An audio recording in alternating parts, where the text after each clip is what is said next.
Keeping His Promise by Algernon Blackwood. It was 11 o'clock at night, and young Marriott was locked into his room, cramming as hard as he could cram. He was a fourth-year man at Edinburgh University, and he had been ploughed for this particular examination so often that his parents had positively declared they could no longer supply the funds to keep him there. His rooms were cheap and dingy, but it was the lecture fees that took the money.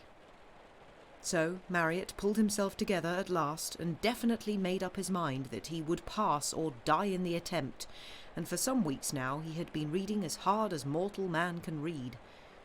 He was trying to make up for lost time and money in a way that showed conclusively he did not understand the value of either. For no ordinary man, and Marriott was in every sense an ordinary man, can afford to drive the mind as he had lately been driving his, without sooner or later paying the cost. Among the students he had few friends or acquaintances, and these few had promised not to disturb him at night, knowing he was at last reading in earnest. It was, therefore, with feelings a good deal stronger than mere surprise that he heard his doorbell ring on this particular night, and realised that he was to have a visitor. Some men would simply have muffled the bell and gone on quietly with their work, but Marriott was not this sort.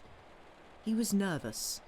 It would have bothered and pecked at his mind all night long not to know who the visitor was and what he wanted. The only thing to do, therefore, was to let him in, and out again, as quickly as possible.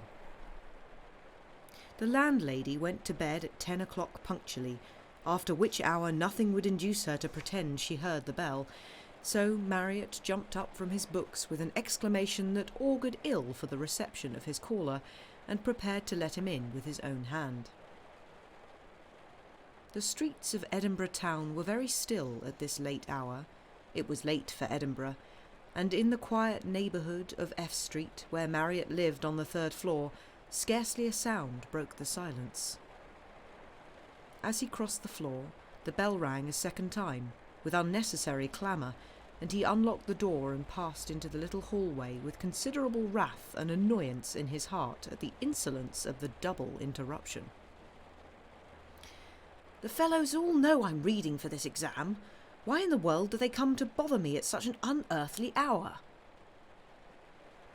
The inhabitants of the building, with himself, were medical students, general students, poor writers to the signet, and some others whose vocations were perhaps not so obvious. The stone staircase, dimly lighted at each floor by a gas jet that would not turn above a certain height, wound down to the level of the street, with no pretence at carpet or railing. At some levels it was cleaner than at others. It depended on the landlady of the particular level. The acoustic properties of a spiral staircase seemed to be peculiar. Marriott, standing by the open door, book in hand, thought every moment the owner of the footsteps would come into view. The sound of the boots was so close and so loud that they seemed to travel disproportionately in advance of their cause.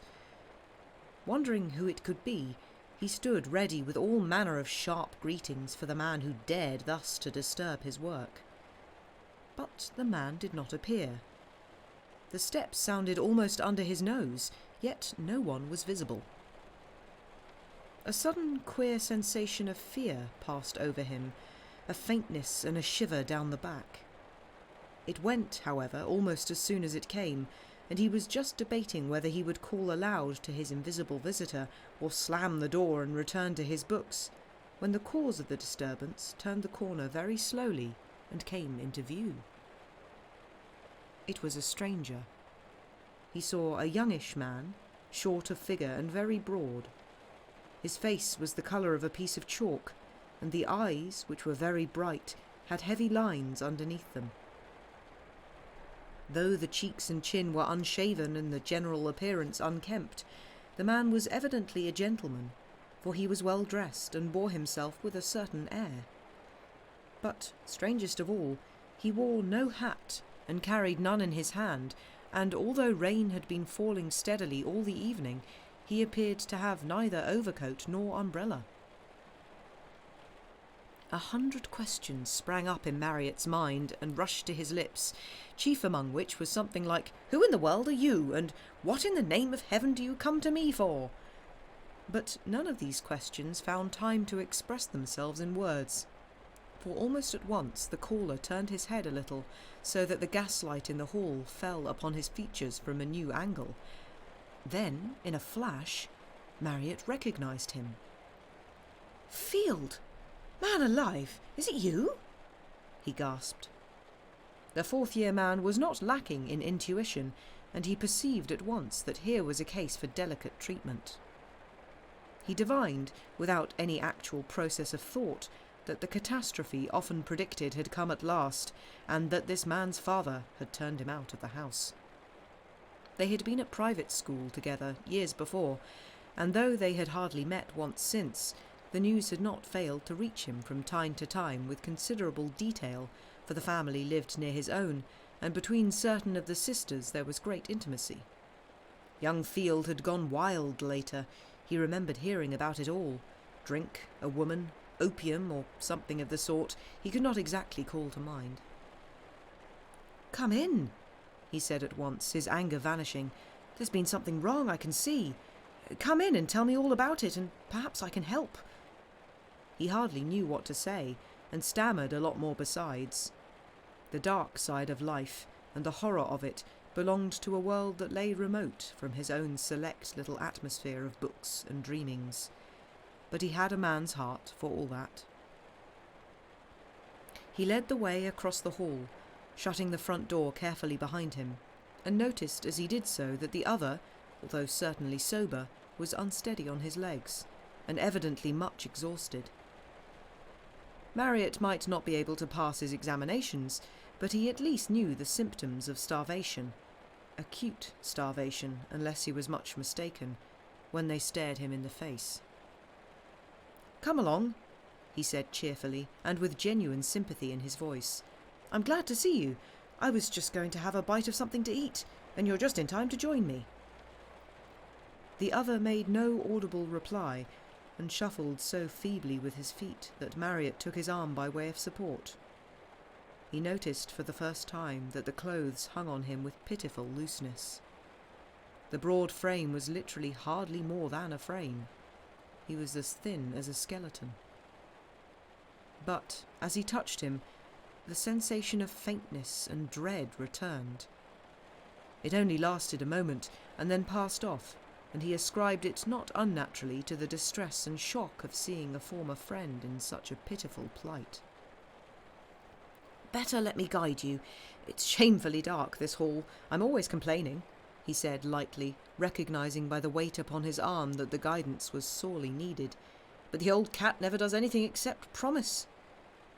He led him to the sofa, wondering all the time where he had come from and how he had found out the address.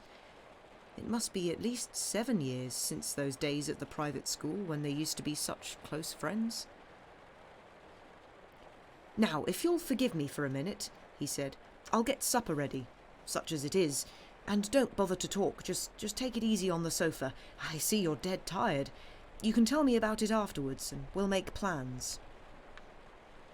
The other sat down on the edge of the sofa and stared in silence, while Marriott got out the brown loaf, scones, and a huge pot of marmalade that Edinburgh students always keep in their cupboards. His eyes shone with a brightness that suggested drugs, Marriott thought, stealing a glance at him from behind the cupboard door. He did not like yet to take a full square look. The fellow was in a bad way, and it would have been so like an examination to stare and wait for explanations. Besides, he was evidently almost too exhausted to speak. So, for reasons of delicacy, and for another reason as well, which he could not exactly formulate to himself, he let his visitor rest, apparently unnoticed, while he busied himself with the supper. He lit the spirit lamp to make cocoa, and when the water was boiling he drew up the table with the good things to the sofa, so that Field need not have even the trouble of moving to a chair. "Now let's tuck in," he said, "and afterwards we'll have a pipe and a chat. I'm reading for an exam, you know, and I always have something about this time. It's jolly to have a companion." He looked up and caught his guest's eyes directed straight upon his own. An involuntary shudder ran through him from head to foot. The face opposite him was deadly white and wore a dreadful expression of pain and mental suffering. "By gad," he said, jumping up. "I quite forgot. I've got some whisky somewhere. What an ass I am. I never touch it myself when I'm working like this." He went to the cupboard and poured out a stiff glass which the other swallowed at a single gulp and without any water. Marriott watched him while he drank it, and at the same time noticed something else as well. Field's coat was all over dust, and on one shoulder was a bit of cobweb. It was perfectly dry.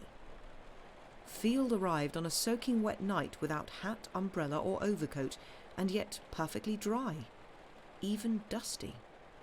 Therefore he had been under cover. What did it all mean? Had he been hiding in the building?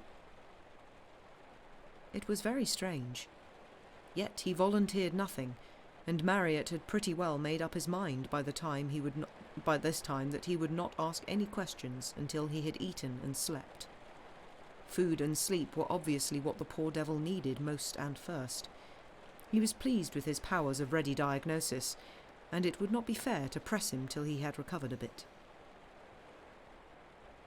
They ate their supper together while the host carried on a running one-sided conversation, chiefly about himself and his exams and his old cat of a landlady, so that the guest need not utter a single word unless he really wished to, which he evidently did not.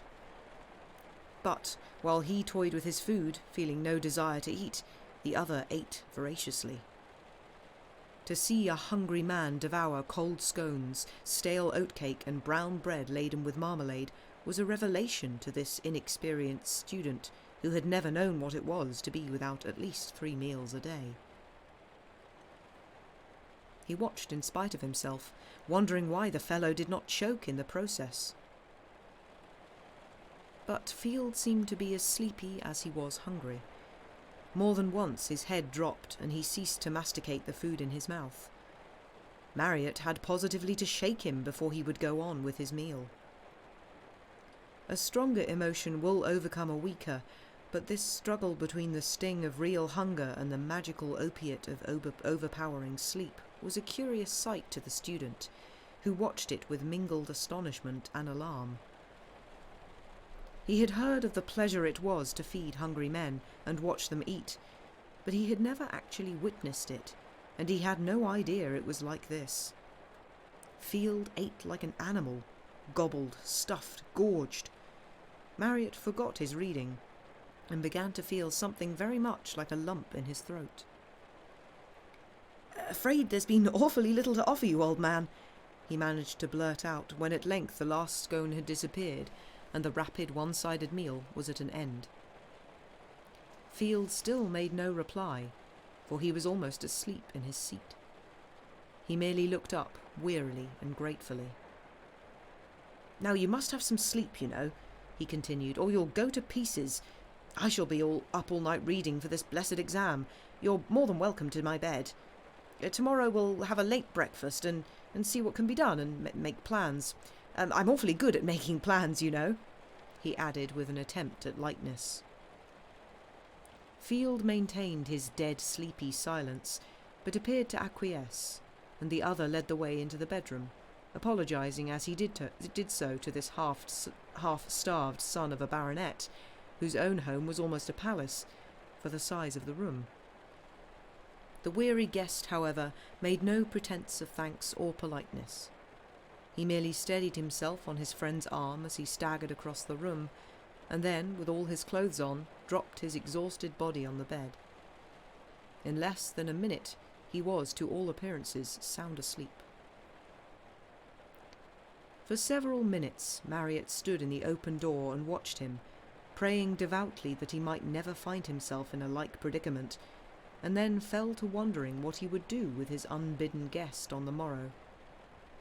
But he did not stop long to think, for the call of his books was imperative, and, happen what might, he must see to it that he passed that examination. Having again locked the door into the hall, He sat down to his books and resumed his notes on materia medica where he had left off when the bell rang. But it was difficult for some time to concentrate his mind on the subject. His thoughts kept wandering to the picture of that white-faced, strange-eyed fellow, starved and dirty, lying in his clothes and boots on the bed. He recalled their school days together before they had drifted apart, and how they had vowed eternal friendship and all the rest of it. And now, what horrible straits to be in! How could any man let the love of dissipation take such a hold upon him? But one of their vows together, Marriott, it seemed, had completely forgotten. Just now, at any rate, it lay too far in the background of his memory to be recalled. Through the half-open door, the bedroom led out of the sitting room and had no other door, came the sound of deep, long-drawn breathing, the regular, steady breathing of a tired man, so tired that even to listen to it made Marriott almost want to go to sleep himself. He needed it, reflected the student, and perhaps it came only just in time. Perhaps so, for outside the bitter wind from across the Forth howled cruelly and drove the rain in cold streams against the window panes and down the deserted streets. Long before Marriott settled down again properly to his reading, he heard distinctly, as it were, through the sentences of the book, the heavy, deep breathing of the sleeper in the next room. A couple of hours later, when he yawned and changed his books, he still heard the breathing, and went cautiously up to the door to look around. At first the darkness of the room must have deceived him, or else his eyes were confused and dazzled by the recent glare of the reading lamp. For a minute or two he could make out nothing at all but dark lumps of furniture, the mass of the chest of drawers by the wall, and the white patch where his bath stood in the centre of the floor. Then the bed came slowly into view, and on it he saw the outline of the sleeping body gradually take shape before his eyes, growing up strangely into the darkness, till it stood out in marked relief, the long black form against the white counterpane. He could hardly help smiling. Field had not moved an inch. He watched him a moment or two, and then returned to his books. The night was full of the singing voices of the wind and rain. There was no sound of traffic, no hansoms clattered over the cobbles, and it was still too early for the milk carts. He worked on steadily and conscientiously, only stopping now and again to change a book or to sip some of the poisonous stuff that kept him awake and made his brain so active. And on these occasions, Field's breathing was always distinctly audible in the room. Outside, the storm continued to howl, but inside the house all was stillness. The shade of the reading lamp threw all the light upon the littered table, leaving the other end of the room in comparative darkness. The bedroom door was exactly opposite him where he sat. There was nothing to disturb the worker, nothing but an occasional rush of wind against the windows, and a slight pain in his arm. This pain, however, which he was unable to account for, grew once or twice very acute. It bothered him, and he tried to remember how and when he could have bruised himself so severely, but without success. At length the page before him turned from yellow to grey, and there were sounds of wheels in the street below. It was 4 o'clock. Marriott leaned back and yawned prodigiously. Then he drew back the curtains. The storm had subsided and the castle rock was shrouded in mist. With another yawn he turned away from the dreary outlook and prepared to sleep the remaining 4 hours till breakfast on the sofa. Field was still breathing heavily in the next room, and he first tiptoed across the floor to take another look at him. Peering cautiously round the half-open door, his first glance fell upon the bed, now plainly discernible in the grey light of morning. He stared hard. Then he rubbed his eyes. Then he rubbed his eyes again and thrust his head farther round the edge of the door. With fixed eyes, he stared harder still, and harder. But it made no difference at all. He was staring into an empty room. The sensation of fear he had felt when Field first appeared upon the scene returned suddenly, but with much greater force. He became conscious, too, that his left arm was throbbing violently and causing him great pain. He stood, wondering and staring, and trying to collect his thoughts. He was trembling from head to foot. By a great effort of the will, he left the support of the door and walked forward boldly into the room. There, upon the bed, was the impress of a body, where Field had lain and slept. There was the mark of the head on the pillow, and the slight indentation at the foot of the bed where the boots had rested on the counterpane. And there, plainer than ever, for he was closer to it, was the breathing. Marriott tried to pull himself together. With a great effort he found his voice and called his friend aloud by name. "Field? Is that you? Where are you?" There was no reply, but the breathing continued without interruption, coming directly from the bed. His voice had such an unfamiliar sound that Marriott did not care to repeat his questions, but he went down on his knees and examined the bed above and below, pulling the mattress off finally and taking the coverings away separately one by one. But, though the sounds continued, there was no visible sign of Field, nor was there any space in which a human being, however small, could have concealed itself. He pulled the bed out from the wall, but the sound stayed where it was. It did not move with the bed. Marriott, finding self-control a little difficult in his weary condition, at once set about a thorough search of the room. He went through the cupboard, the chest of drawers, the little alcove where the clothes hung, everything, but there was no sign of anyone. The small window near the ceiling was closed, and, anyhow, was not large enough to let a cat pass. The sitting-room door was locked on the inside. He could not have got out that way. Curious thoughts began to trouble Marriott's mind, bringing in their train unwelcome sensations. He grew more and more excited. He searched the bed again till it resembled the scene of a pillow fight. He searched both rooms, knowing all the time it was useless, and then he searched again. A cold perspiration broke out all over his body, and the sound of heavy breathing, all this time, never ceased to come from the corner where Field had lain down to sleep. Then he tried something else. He pushed the bed back exactly into its original position, and himself lay down upon it just where his guest had lain. But the same instant he sprang up again in a single bound. The breathing was close beside him, almost on his cheek and between him and the wall. Not even a child could have squeezed into the space. He went back into his sitting room, opened the windows, welcoming all the light and air possible, and tried to think the whole matter over quietly and clearly. Men who read too hard and slept too little, he knew, were sometimes troubled with very vivid hallucinations. Again, he calmly reviewed every incident of the night. His accurate sensations, the vivid details, the emotions stirred in him, the dreadful feast. No single hallucination could ever combine all these and cover so long a period of time. But with less satisfaction he thought of the recurring faintness and curious sense of horror that had once or twice come over him, and then of the violent pains in his arm. Those were quite unaccountable. Moreover, now that he began to analyse and examine, there was one other thing that fell upon him like a sudden revelation. During the whole time, Field had not actually uttered a single word. Yet, as though in mockery upon his reflections, there came ever from that inner room the sound of the breathing, long drawn, deep and regular. The thing was incredible.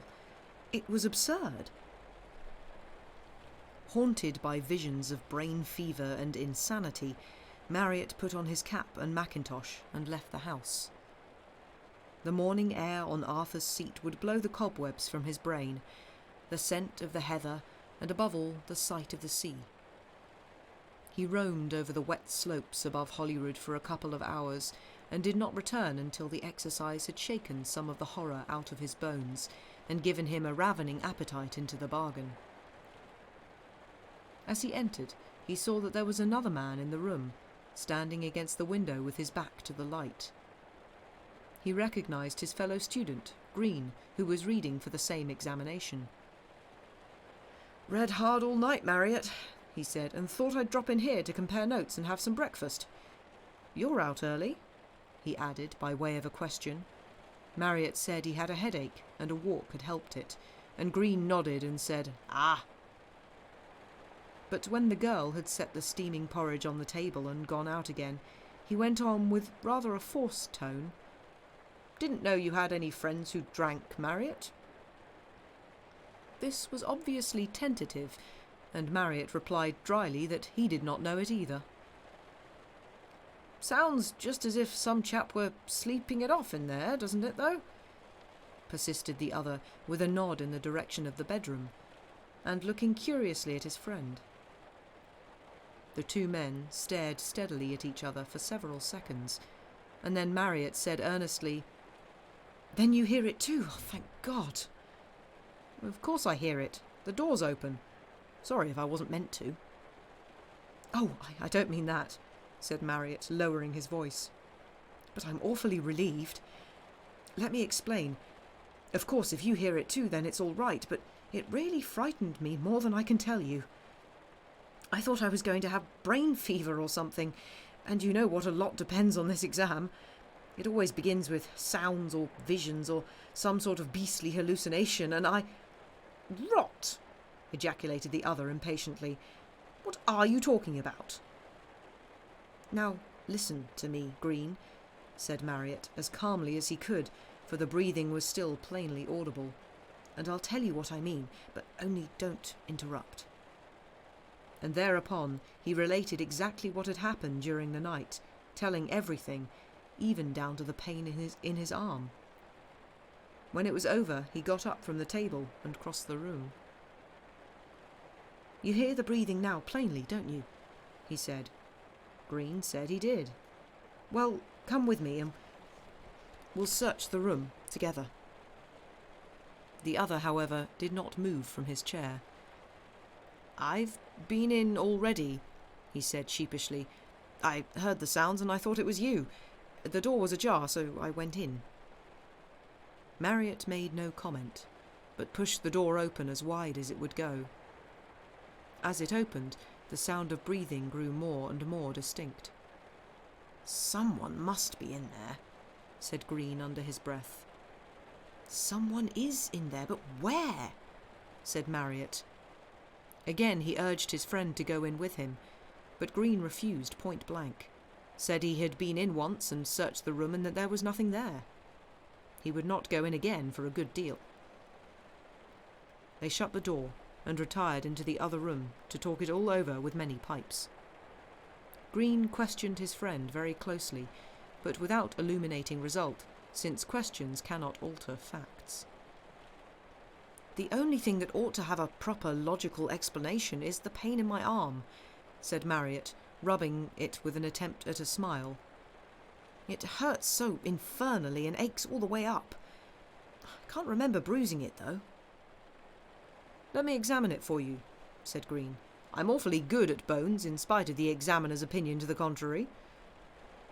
It was a relief to play the fool a bit, and Marriott took his coat off and rolled up his sleeve. "By George, though, I'm bleeding!" he exclaimed. "Look here! What on earth's this?" On the forearm, quite close to the wrist, was a thin red line. There was a tiny drop of apparently fresh blood on it. Green came over and looked closely at it for some minutes. Then he sat back in his chair, looking curiously at his friend's face. "You've scratched yourself without knowing it," he said presently. "There's no sign of a bruise. It must be something else that made the arm ache." Marriott sat very still, staring silently at his arm as though the solution of the whole mystery lay there actually written upon the skin. What's the matter? I see nothing very strange about a scratch, said Green, in an unconvincing sort of voice. It was your cufflinks, probably. Last night in your excitement. But Marriott, white to the very lips, was trying to speak. The sweat stood in great beads on his forehead. At last he leaned forward close to his friend's face. Look, he said, in a low voice that shook a little. Do you see that red mark? I mean, underneath what you call the scratch. Green admitted he saw something or other, and Marriott wiped the place clean with his handkerchief and told him to look again more closely. Yes, I see, returned the other, lifting his head after a moment's careful inspection. It looks like an old scar. It is an old scar, whispered Marriott, his lips trembling. Now it all comes back to me.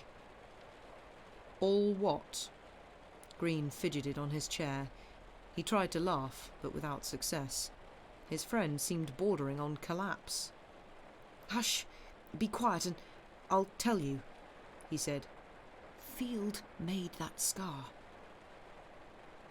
For a whole minute, the two men looked at each other full in the face without speaking.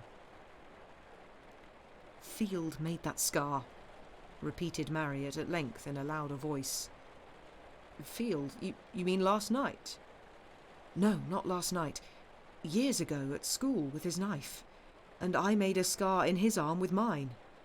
Marriott was talking rapidly now. We exchanged drops of blood in each other's cuts.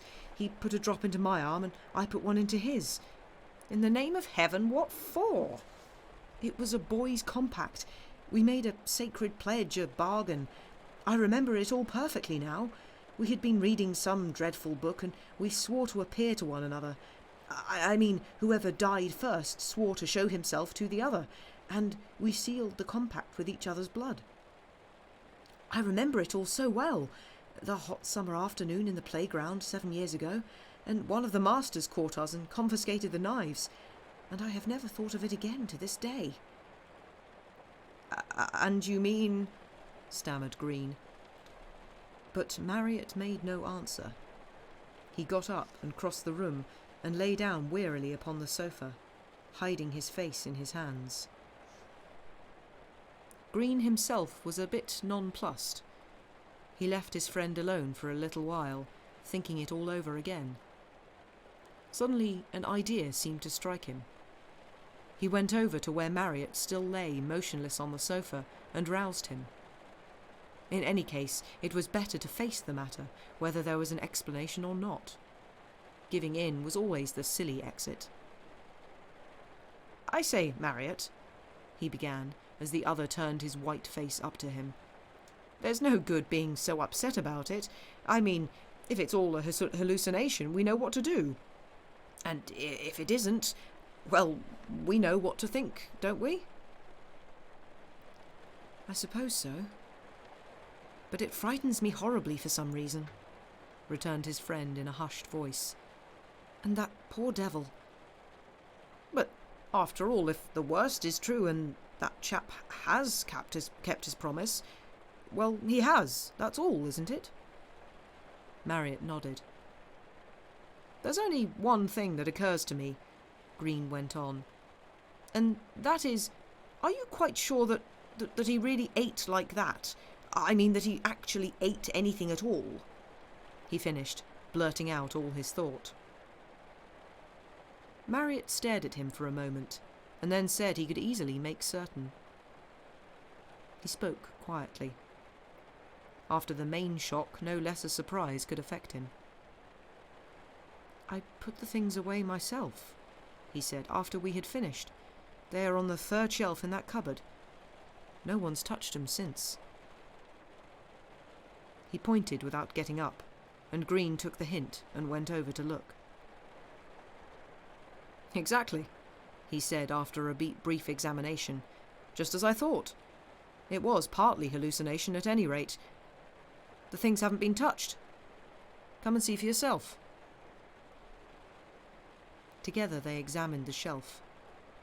There was the brown loaf, the plate of stale scones, the oatcake, all untouched. Even the glass of whisky Marriott had poured out stood there with the whisky still in it. "You were feeding no one," said Green.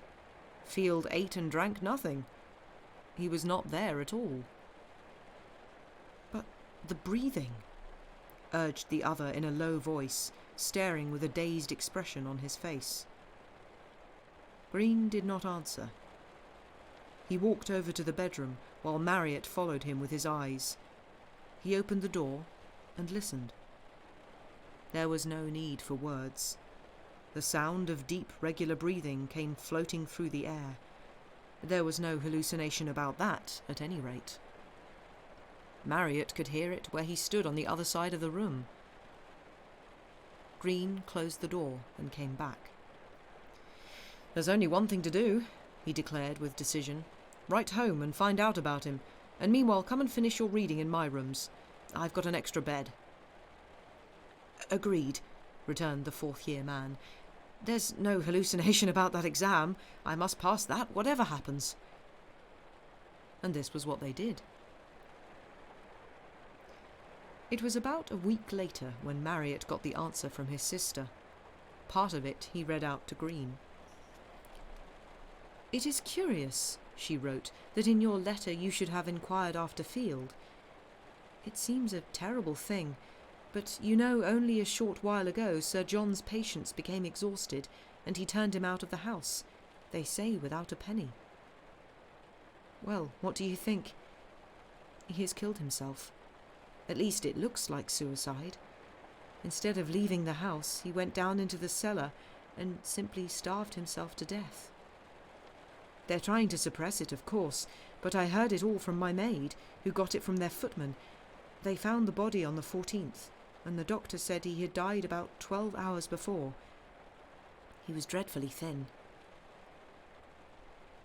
"Then he died on the 13th, said Green. Marriott nodded. "That's the very night he came to see you." Marriott nodded again. The end.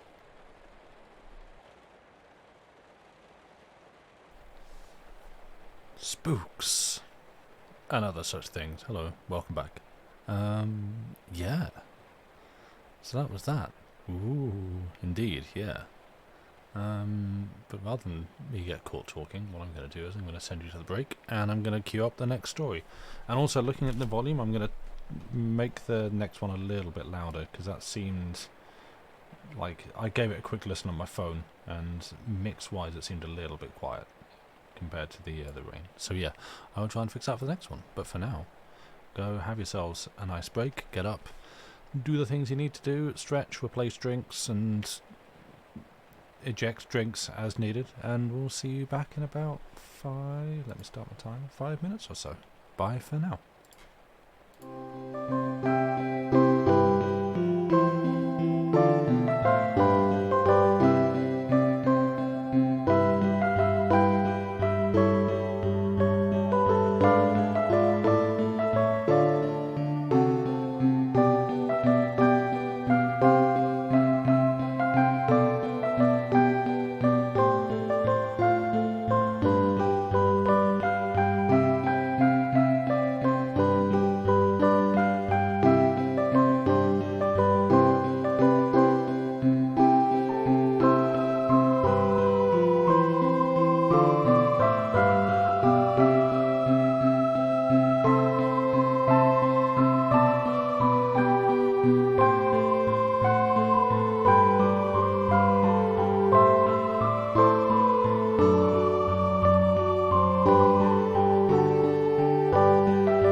hello, welcome. I trust that everyone has had a worthwhile and fulfilling break with the things being done that you need to do, and so on and so forth.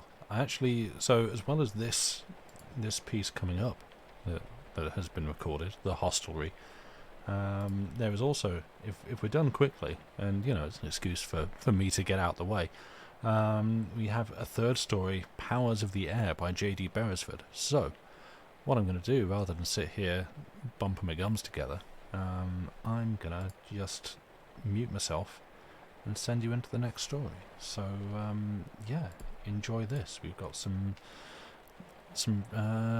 French short horror coming up for you now with the hostelry by, well, Lisa's going to say it anyway, so I'm just going to send you over. See you on the other side. Bye for now. The Hostelry by Guy de Maupassant. At the foot of the glaciers, in those naked and rock-bound couloirs which indent the snow-clad ranges of the high Alps, you will find every here and there a guest-house. These little hostelries are constructed of timber and are all built very much to the same pattern. The Schwarenbach Inn was one of them. The Schwarenbach served as a refuge to travellers attempting the passage of the Gemmi.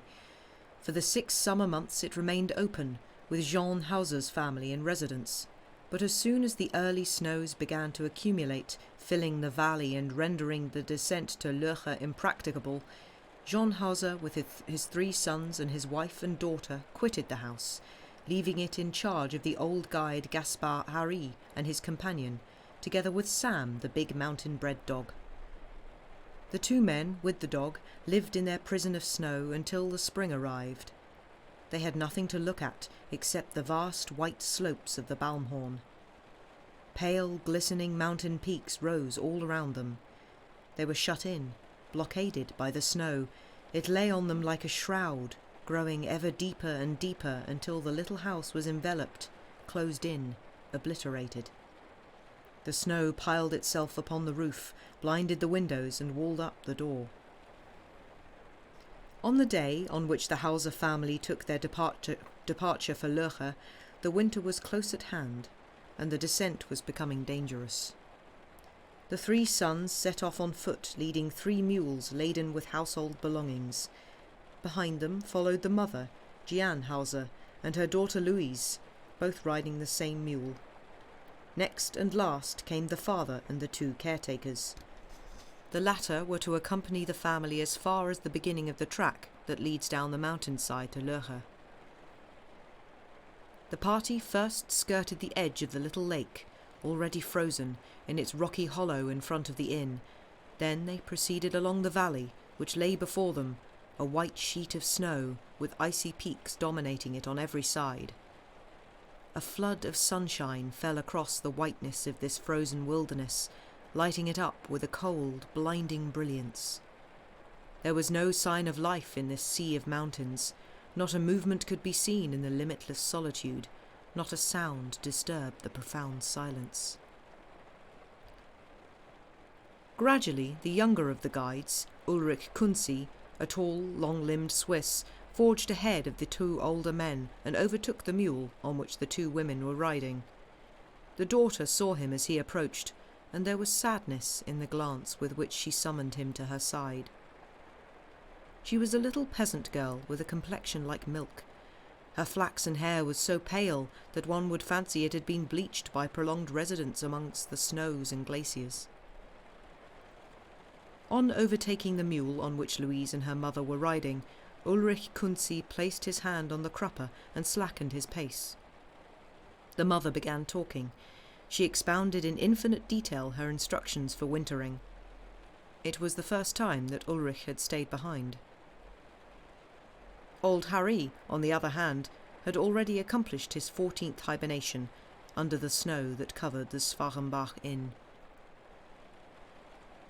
Ulrich listened, but without any appearance of grasping what was said. He never took his eyes off the daughter. Every now and then he would reply, "Yes, Madame Hauser," but his thoughts seemed far away, and his face remained calm and impassive. They reached the Dobensee, which lies at the foot of the valley.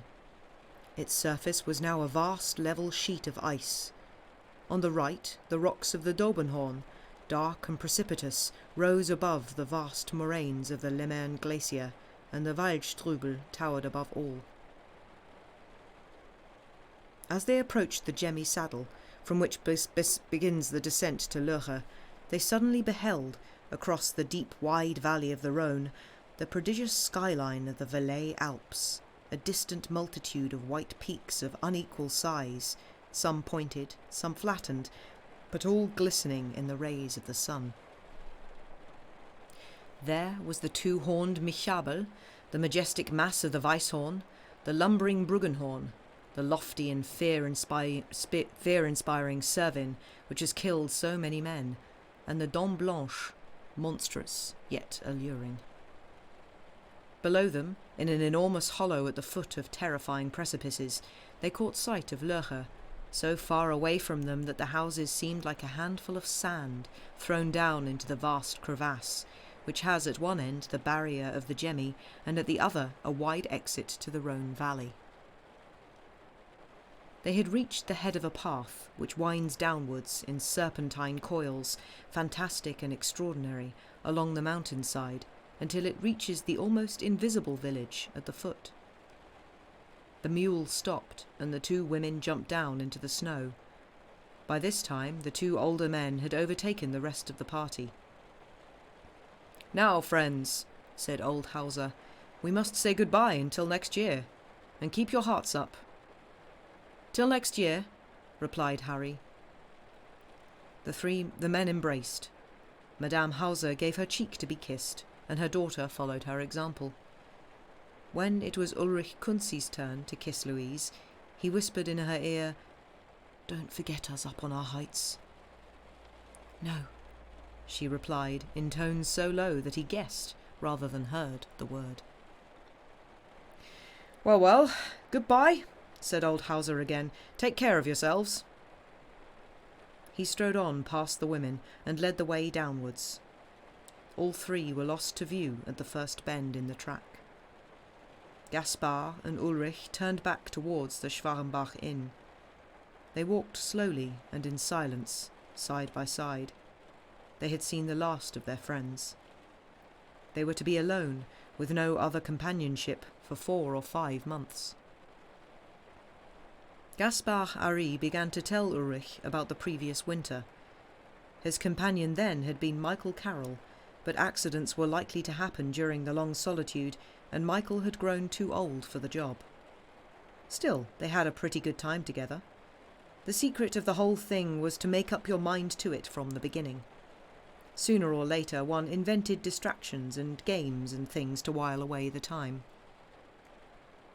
With downcast eyes, Ulrich Kunzi listened to his companion, but his thoughts were following the women, who were making their way to the village down the zigzag path on the Gemmi mountainside. They soon caught sight of the distant inn. It looked very tiny, like a black dot at the base of the stupendous mountain of snow. When they opened the door of the house, Sam, the great curly-haired dog, gambolled around them joyfully. "Well, Ulrich, my boy," said old Gaspar, "we have no women here now. We must get dinner ready ourselves. You can set to and peel the potatoes." They sat down on wooden stools and began to prepare the soup. The forenoon of the following day seemed long to Ulrich Kunzi. Old Harry smoked his pipe and spat into the fireplace. The younger man looked through the window at the superb mountain, which rose in front of the house. In the afternoon he went out, and pursuing the road he had taken the previous day, he followed the tracks of the mule on which the two women had ridden. He arrived at last at the saddle of the Gemmi, and lying prone on the edge of the precipice, gazed down on Lörche. The village, nestling in its rocky hollow, had not yet been obliterated by the snow, but there was snow very near it. Its advance had been arrested by the pine forests which guarded the environs of the hamlet. Seen from a height, the low houses of the village looked like paving stones set in a field. Ulrich reflected that Louise Hauser was now in one of those grey cottages. Which one was it, he wondered. They were too remote to be separately distinguished.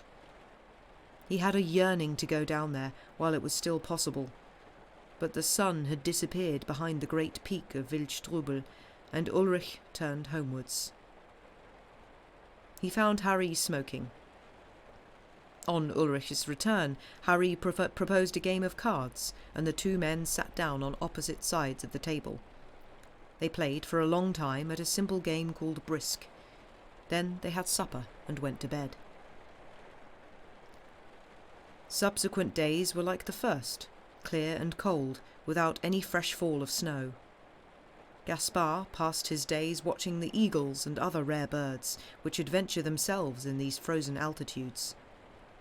For his part, Ulrich went regularly to the Col to look down at the distant village. In the evening they played cards, dice and dominoes, staking small objects to lend an interest to the game. One morning, Harry, who had been the first to rise, called out to Ulrich. A drifting cloud of white foam, deep yet ethereal, was sinking down on them and on all around them, spreading over them slowly, silently, a cover which grew ever thicker and heavier. The snowfall lasted 4 days and 4 nights. The door and windows had to be cleared, a passage dug, and steps cut to enable them to climb out onto the surface of powdery snow, which 12 hours of frost had made harder than the granite of the mountains. After that, they lived as in a prison, hardly ever venturing outside their dwelling. The household tasks were divided between them and were punctually performed. Ulrich Kunzi undertook the cleaning and washing up and keeping the house neat. He also split the firewood. Harry kept the fire going and did the cooking.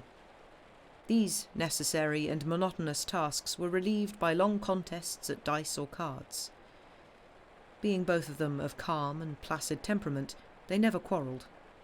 They never went even as far as to display impatience or peevishness, or to speak sharply to each other, both having determined beforehand to make the best of their wintry sojourn on the heights.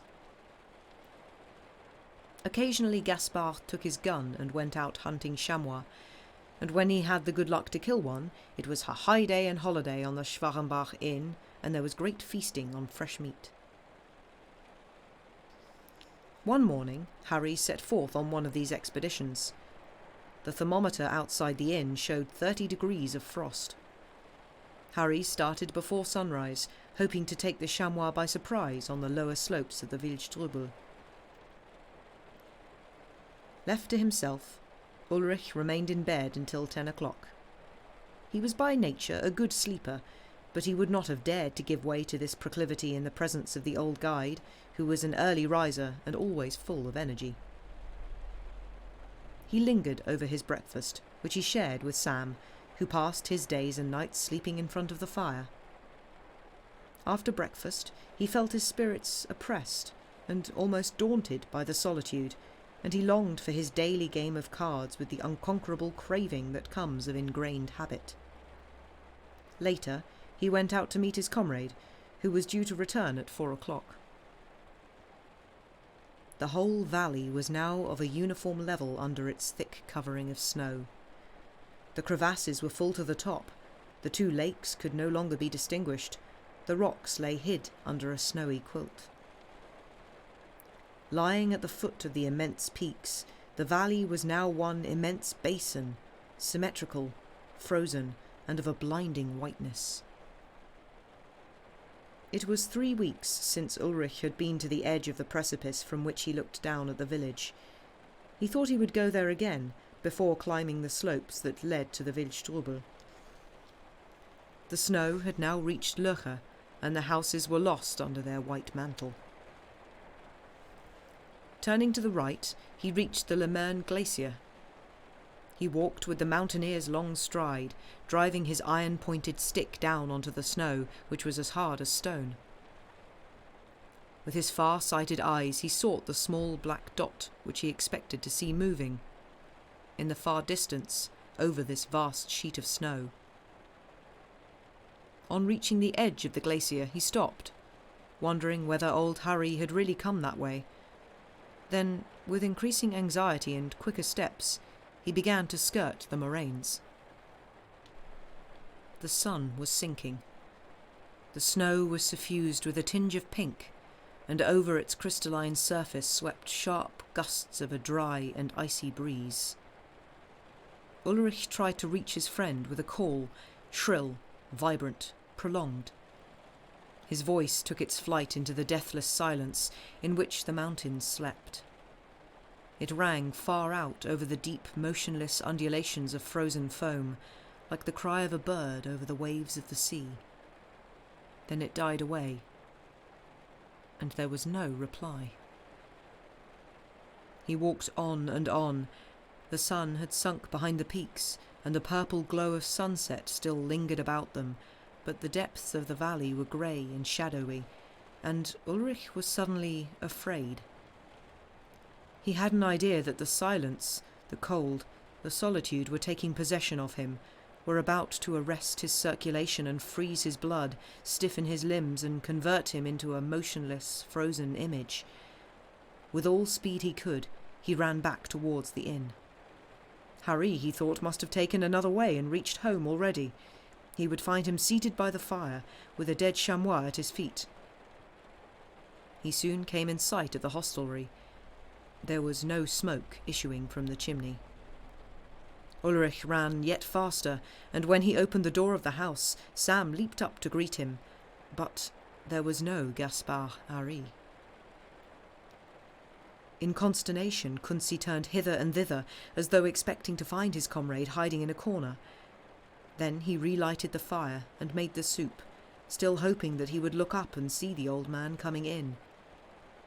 From time to time he went outside, in case there should be some sign of him. Night had fallen, that one livid night of the mountains, illumined only by the slender yellow crescent of a new moon, which was sinking towards the skyline and would soon disappear behind the ridge. Returning to the house, Ulrich sat down by the fire, and while he was warming his hands and feet, his thoughts ran on possible accidents. Gaspard might have broken a leg, or fallen into a hollow, or made a false step which had cost him a sprained ankle. He would be lying in the snow, helpless against the benumbing cold, in agony of mind, far from any other human soul, calling out for help, shouting with all the strength of his voice in the silence of the night. How to discover where he was? So vast and craggy was the mountain, so dangerous the approaches to it, especially in the winter, that it would take 10 or 20 guides searching for a week in all directions to find a man in that immensity. Nonetheless, Ulrich made up his mind to take Sam and set forth to look for Gaspard, if he had not come back by 1 in the morning. He made his preparations. He put 2 days' provisions into a bag, took his cramp irons, wound round his waist a long, strong, slender rope, and inspected thoroughly his spiked stick and his ice axes. Then he waited. The fire was burning with a clear flame. The great dog lay snoring in its warmth. The steady ticking of the clock, in its resonant wooden case, sounded like the beating of a heart. Still he waited, his ears straining to catch any distant noise. When the light breeze whispered round roof and walls, he shivered. The clock struck the hour of midnight. Feeling chilled and nervous, he put some water on the fire to boil, so that he might have some steaming coffee before setting out. When the clock struck 1, he rose, called Sam, opened the door and struck out in the direction of the Wildstrubel. He climbed for 5 hours continuously. He scaled the rocks with the help of his irons and cut steps in the ice with his axe, always advancing steadily and sometimes hauling the dog up after him up some steep escarpment. It was about 6 o'clock when he reached one of the peaks to which Gaspard often came in search of chamois. Then he waited for the day to break. The sky above became gradually paler. Then, suddenly, that strange radiance, which springs no one knows whence, gleamed over the great ocean of snow-clad peaks, stretching for 100 leagues around him. The vague light seemed to arise out of the snow itself and to diffuse itself in space. One by one, the highest and farthest pinnacles were suffused by a tender rosy hue, and the red sun rose from behind the great masses of the Bernese Alps. Ulrich Kunzi set forth again. Like a hunter, he bent down, searching for tracks and saying to his dog, "Seek, old man, seek!" He was now on his way down the mountain, investigating every chasm, and sometimes sending forth a prolonged call, which quickly died away in the dumb immensity. At times he put his ear close to the ground to listen. Once he thought he heard a voice, and he ran in the direction of it, shouting as he ran, but he heard nothing more, and sat down, exhausted and despairing. About midday he shared some food with Sam, who was as weary as himself, and again he set out on his search. When evening came, he was still walking, having accomplished 50 kilometres among the mountains. He was too far from his house to think of returning there, and too tired to drag himself along any farther. Digging a hole in the snow, he curled up in it with his dog, under cover of a blanket which he had brought with him. Man and beast lay together, each body sharing the warmth of the other, but frozen to the marrow nonetheless. Ulrich's mind was haunted by visions, and his limbs were shaking with cold. He could not sleep at all. When he rose, day was on the point of breaking. His legs felt as rigid as bars of iron. His resolution was so enfeebled that he almost sobbed aloud in his distress, and his heart beat so violently that he nearly collapsed with emotion whenever he fancied that he heard a sound. The thought suddenly came to him that he too might perish of cold amidst these solitudes, and the fear of such a death whipped up his energy and roused him to fresh vigour. He was now making the descent towards the inn, and kept falling down from weariness and picking himself up again. His dog, Sam, with one paw disabled, followed far behind, limping. It was 4 o'clock in the afternoon before they reached the Schwarrenbach. Harry was not there. Ulrich lighted a fire, had something to eat, and then fell asleep, so utterly stupefied with fatigue that he could think of nothing. He slept for a very long time. It seemed as if nothing could break his repose, when suddenly he heard a voice cry, "Ulrich!" He was shaken out of his profound torpor, and started up. Was it a dream? Was it one of those strange summonses that disturb the slumber of uneasy souls? No. He could hear it still. That quivering hail had pierced his ear, had taken possession of his body, right to the tips of his nervous fingers. Beyond all doubt, there had been a cry for help, an appeal for succour. Someone had called out, "Ulrich!" Then someone must be in the vicinity of the house. There could be no question about it. He opened the door and shouted with all his strength, "Gaspard, is that you?" There was no reply. The silence was not broken by sound or whisper or groan. It was night, and the snow lay all around, ghastly in its whiteness. The wind had risen. It was that icy wind which splits the rocks and leaves nothing alive on these forsaken altitudes. It blew in sharp, withering gusts, dealing death more surely than even the fiery blasts of the desert. Again Ulrich called out, "Gaspard! Gaspard! Gaspard!" He waited a little, but silence still reigned on the mountainside, and he was forthwith stricken by a terror which shook him to the very bones. He leaped back into the inn, closed and bolted the door, and with chattering teeth collapsed into a chair. He was now sure that the appeal for help had come from his comrade at the moment at which he was yielding up the ghost. He was as certain of that as one is of being alive or eating bread. For 2 days and 3 nights old Gaspard Hari had been wrestling with death in some hollow in one of those deep, unsullied ravines whose whiteness is more sinister than the darkness of underground caverns. For 2 days and 3 nights he had been dying, and at this very moment, while he lay in the article of death, his thoughts had turned to his comrade, and his soul, in the instant of gaining its freedom, had flown to the inn where Ulrich lay sleeping. It had exercised that mysterious and terrible power possessed by the souls of the dead to haunt the living. The voiceless spirit had called aloud, and the overwrought soul of the sleeper had uttered its last farewell, or perhaps its reproach, its curse on the man who had not searched diligently enough. Ulrich felt its presence there, behind the walls of the house, behind the door which he had just closed.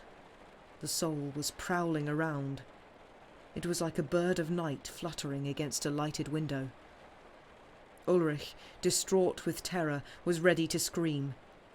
He would have taken to flight, but dared not open the door. And never again, he felt, would he dare to open that door, for the spectre would be hovering day and night round the inn until the corpse of the old guide had been recovered and laid in the consecrated earth of a cemetery.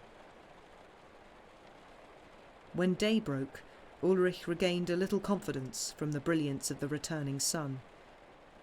He prepared his breakfast and made some soup for the dog, but after that he remained seated, motionless in a chair.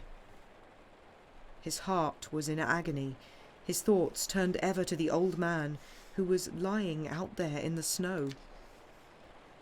When night again descended upon the mountains, new terrors assailed him.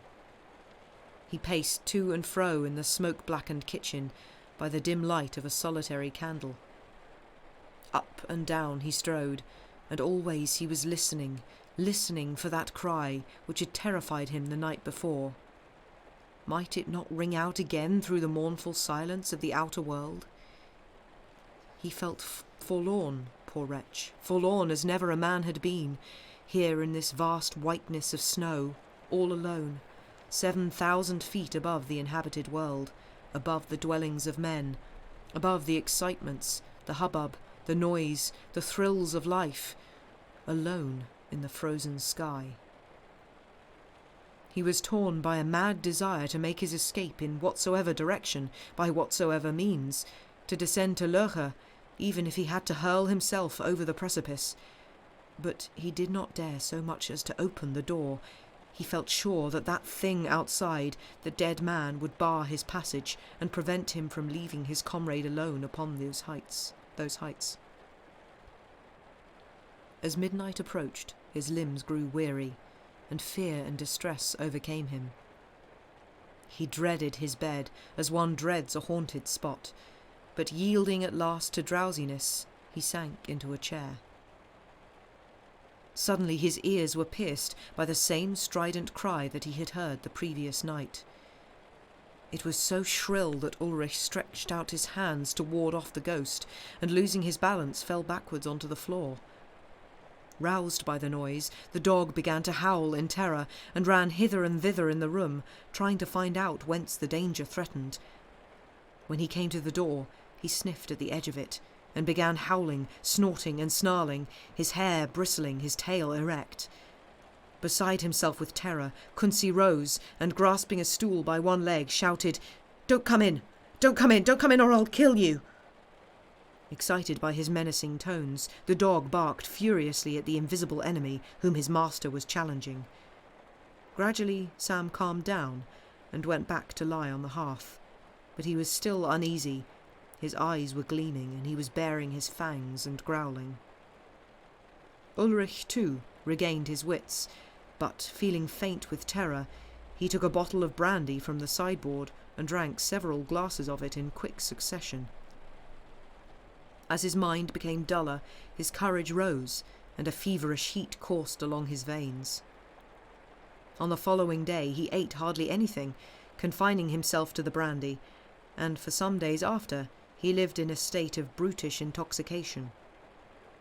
The moment the thought of Gaspard Hari crossed his mind, he began drinking, and he did not leave off until he collapsed to the ground in a drunken torpor, and lay there face downwards, snoring and helpless. Hardly had he recovered from the effects of the burning and maddening liquor when the cry "Ulrich" roused him, as though a bullet had penetrated his skull. He started to his feet, staggering to and fro, stretching out his hands to keep himself from falling, and calling to his dog to help him.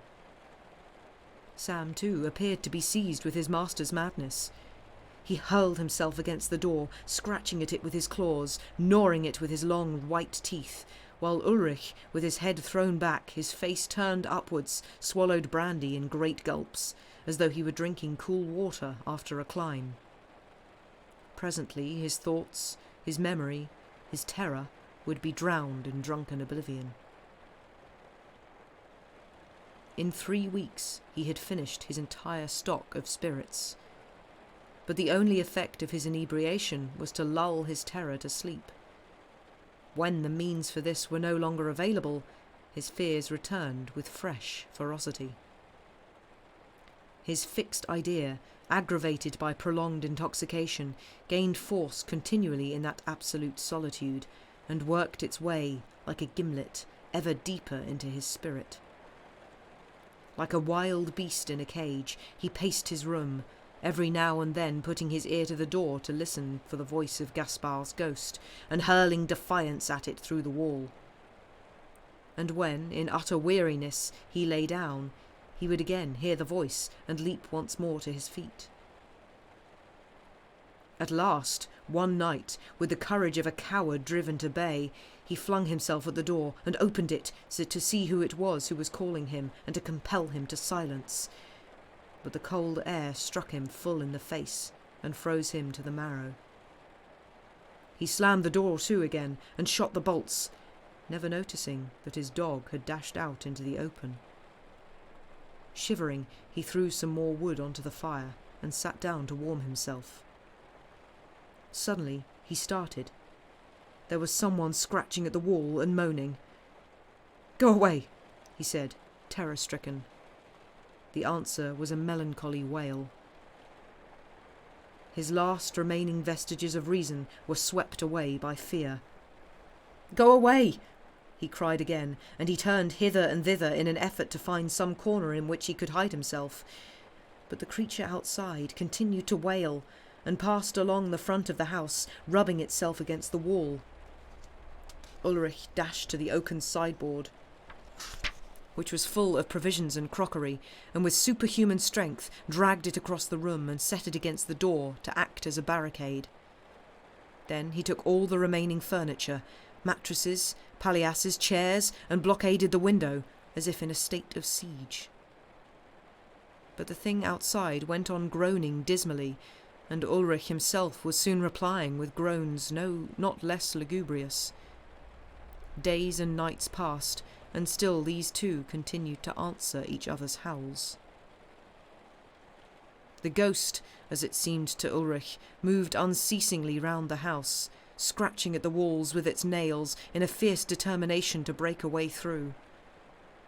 Within the house, Ulrich crouched with his ear close to the masonry, following every movement of the thing outside, and answering all its appeals with horrifying shrieks. Then came a night when Ulrich heard no more sounds from without. Overcome with fatigue, he dropped into a chair and fell asleep immediately. When he awoke, his mind and memory were a blank. It was as if that sleep of prostration had swept his brain clean of everything. He felt hungry and took some food. The winter was over. The passage of the Gemmi became practicable, and the Hauser family set forth on its journey to the inn. At the top of the first long acclivity, the two women clambered up onto their mule. They spoke about the two men, whom they expected presently to meet again. They were surprised that neither of them had descended a few days earlier, as soon as the Lurcher road was practicable, to give them the news of their long winter sojourn. When they came in sight of the inn, which was still covered with a thick mantle of snow, they saw that the door and window were closed, but old Hauser was reassured by a thin column of smoke which was rising from the chimney. As he drew nearer, however, he saw on the outer threshold the skeleton of an animal. It was a large skeleton, lying on its side, and the flesh had been torn off the bones by eagles. All three examined it. "That must be Sam," Madame Hauser said. Then she called out for Gaspard, and from the inside of the house came a shrill cry like that of an animal. Old Hauser too shouted Gaspard's name. A second cry came from within. The father and his two sons thereupon endeavoured to open the door, but it resisted their efforts. They took a long beam out of an empty stable and used it as a battering ram. They dashed it with all their strength against the door, which gave way with a shriek of splintering planks. The sideboard fell over on the floor with a great crash, which shook the house, and revealed, standing behind it, a man whose hair came down to his shoulders and whose beard touched his chest. His eyes were bright. His clothing was in rags. Louise alone recognised him. "Mamma," she gasped, "it is Ulrich." And the mother saw that it was indeed Ulrich, although his hair had turned white.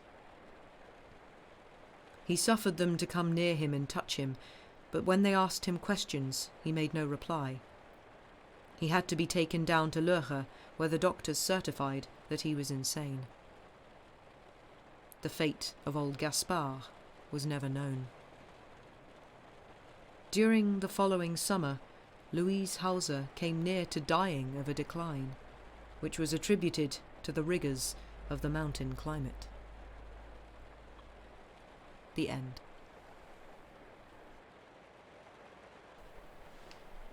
Well, that seems cheery. Yeah. Also, yeah, if anyone that's come in from the start, hello, I'm Sam, that was Lucy. She normally reads live tonight, as we, when possible, try to read live on the stream. But she is currently busy and travelling, so she recorded this in advance. That there could still go ahead a stream tonight. That's good grammar, that is. But yeah, that was The Hostelry by, I'm going to say, Guy de Maupassant. And since we've got time for one more, so what I'm quickly going to do is just mute something so that it doesn't come through too loud. 1 second. Right, good. You missed part of that one. Had to make a library run on the way home from work. Well, that is, if nothing else, on brand. Good job. Also, hi Kenny, it's Kenny. Hello and thank you. Welcome. Welcome for the follow. I can't speak very well this evening, apparently, but yeah, thank you for the follow and welcome to the stream.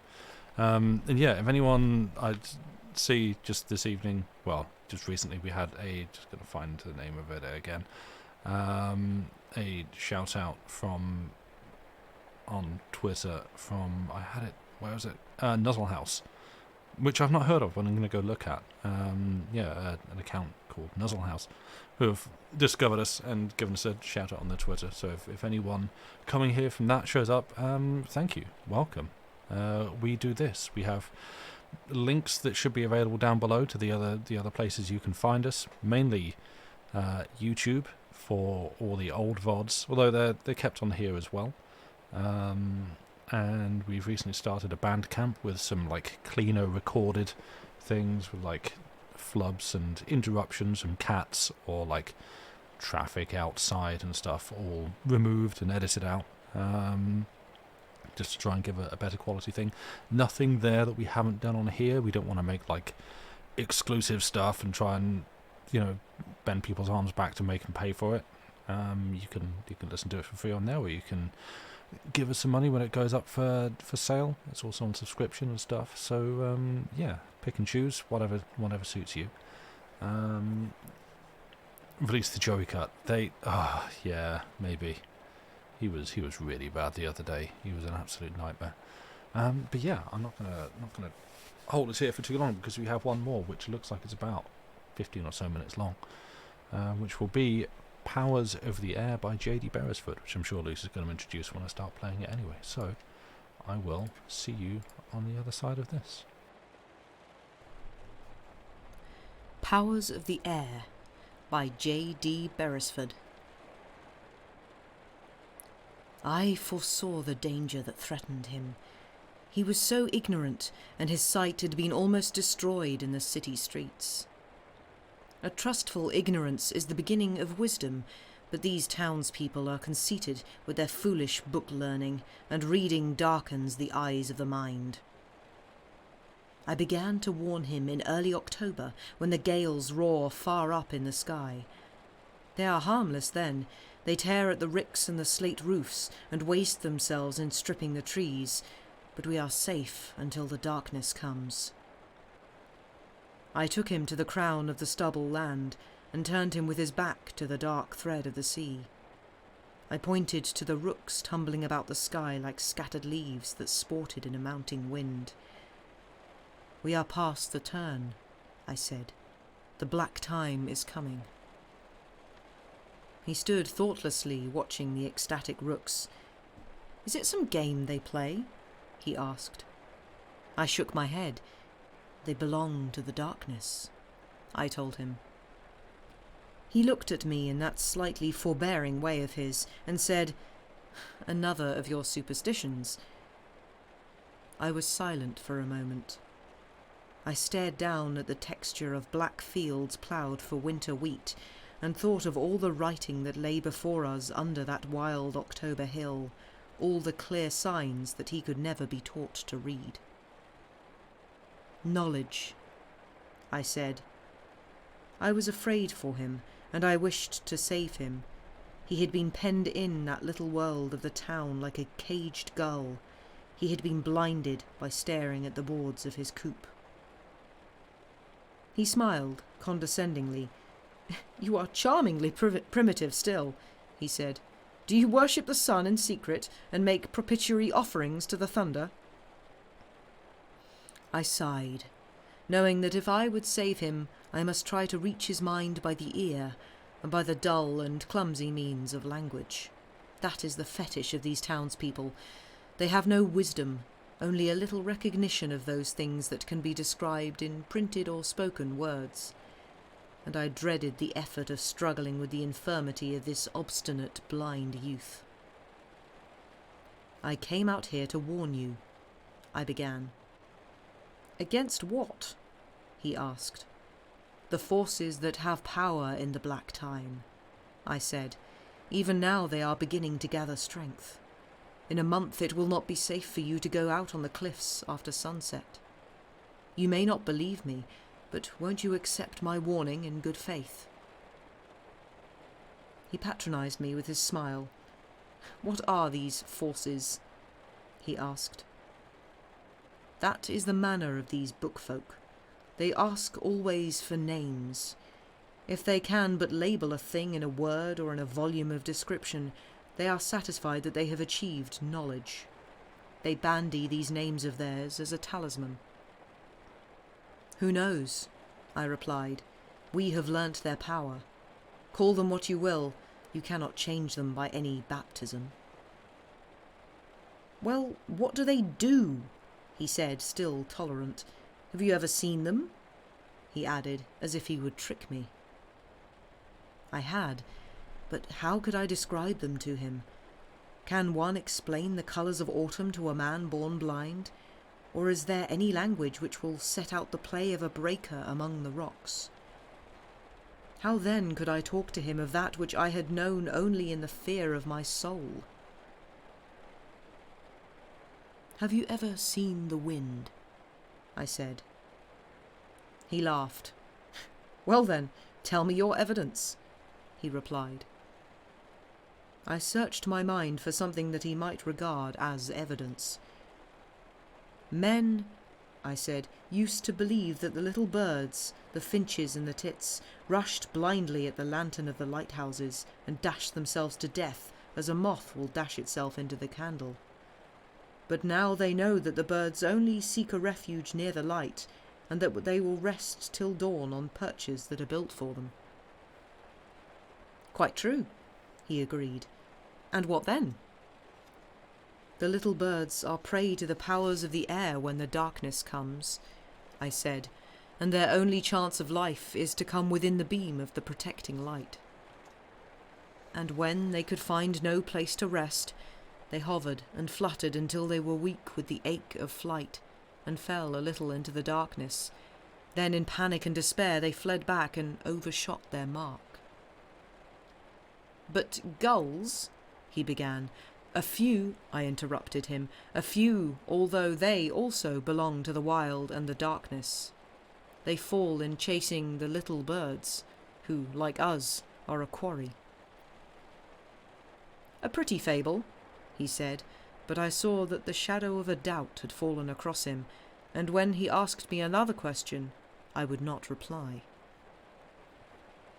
I took him to the door at 10 o'clock that night and made him listen to the revels in the upper air. Below it was almost still and very dark, for the moon was near the new, and the clouds were travelling north in diligent masses that would presently bring rain. "Do you hear them?" I asked. He shivered slightly and pretended that the air was cold. As the nights drew in, I began to hope that he had taken my warning to heart. He did not speak of it, but he took his walks while the sun edged across its brief arc of the sky.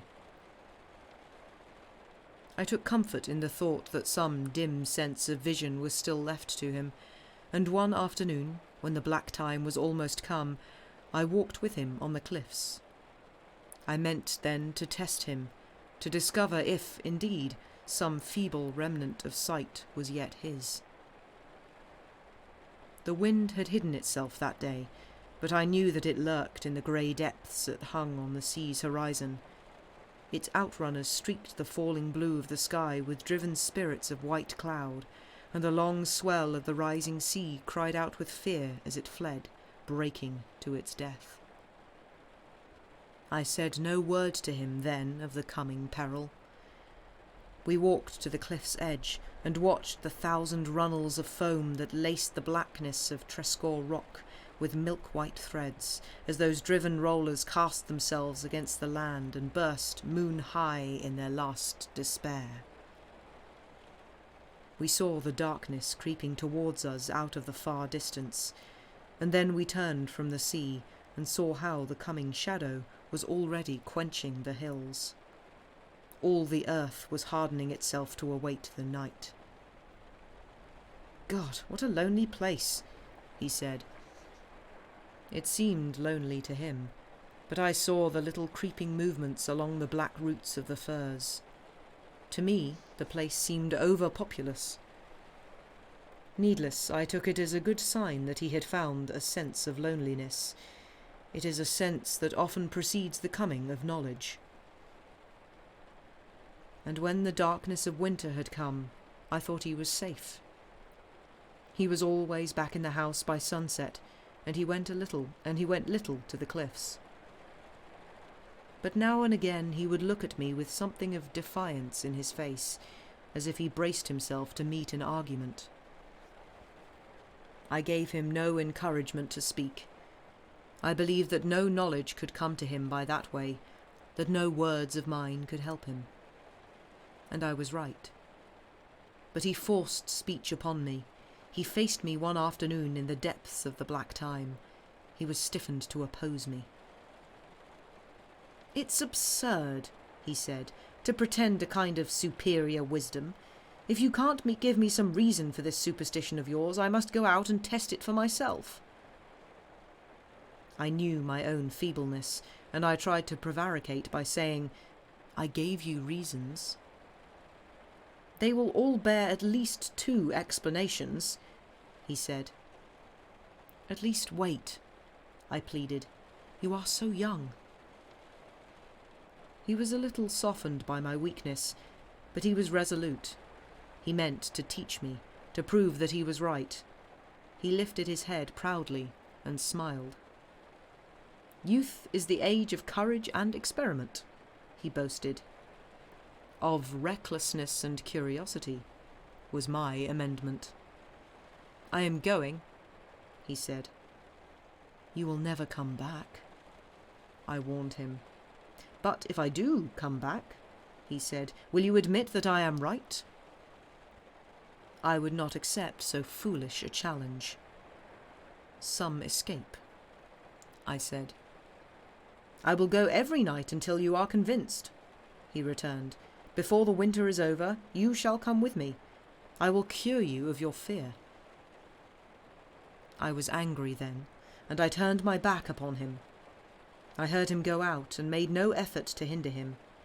I sat and brooded and consoled myself with the thought that he would surely return at dusk.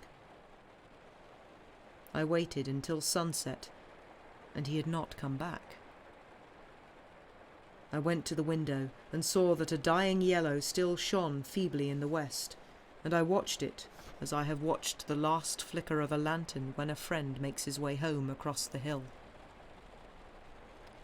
Already the horrified clouds were leaping up in terror from the edge of the sea, coming with outflung arms that sprawled across the hollow sky. I went into the hall and found my hat, and then stood there in the twilight, listening for the sound of a footstep. I could not believe that he would stay on the cliff after the darkness had come. I hesitated and listened while the shadows crept together in the corners of the hall. He had taunted me with my cowardice, and I knew that I must go and seek him. But before I opened the door, I waited again, and strained my ears so eagerly for the click and shriek of the gate that I created the sound in my own mind. And yet, as I heard it, I knew it for a phantasm. At last I went out, suddenly and fiercely. A gust of wind shook me before I had reached the gate, and the air was full of intimidating sound. I heard the cry of the driven clouds, and the awful shout of the pursuers mingled with the clamouring and thudding of the endless companies that hurried across the width of heaven. I dared not look up. I clutched my head with my arms, and ran stumbling to the foot of the path that climbs to the height of the undefended cliff. I tried to call him, but my voice was caught in the rout of air. My shout was torn from me and dispersed among the atoms of scuttling foam that huddled a moment among the rocks before they leaped to dissolution. I stooped to the lee of the singing firs. I dared not go farther. Beyond was all the riot, where the mad sport took strange shapes of soaring whirlpools and sudden draughts, and wonderful calms that suckingly enticed the unknowing to the cliff's edge. I knew that it would be useless to seek him now. The scream of the gale had mounted unendurably. He could not be still alive up there in the midst of that reeling fury. I crept back to the road and the shelter of the cutting, and then I fled to my house. For a long hour I sat over the fire, seeking some peace of mind.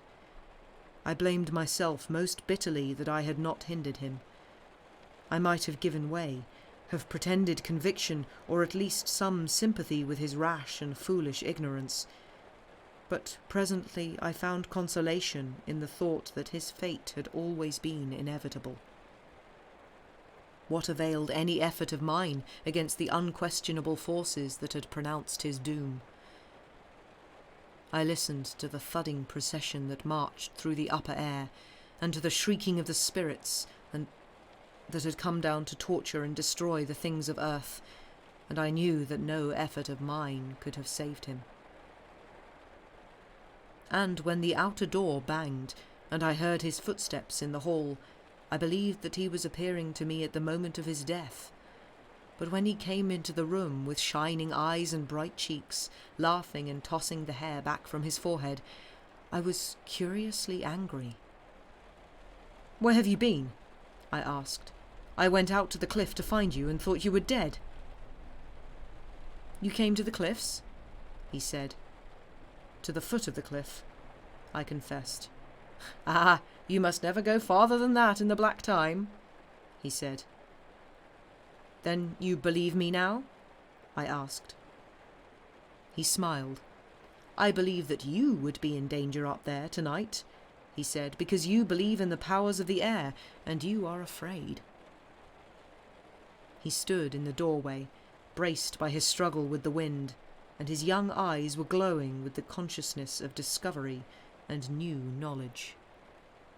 Yet he cannot deny that I showed him the way. The end.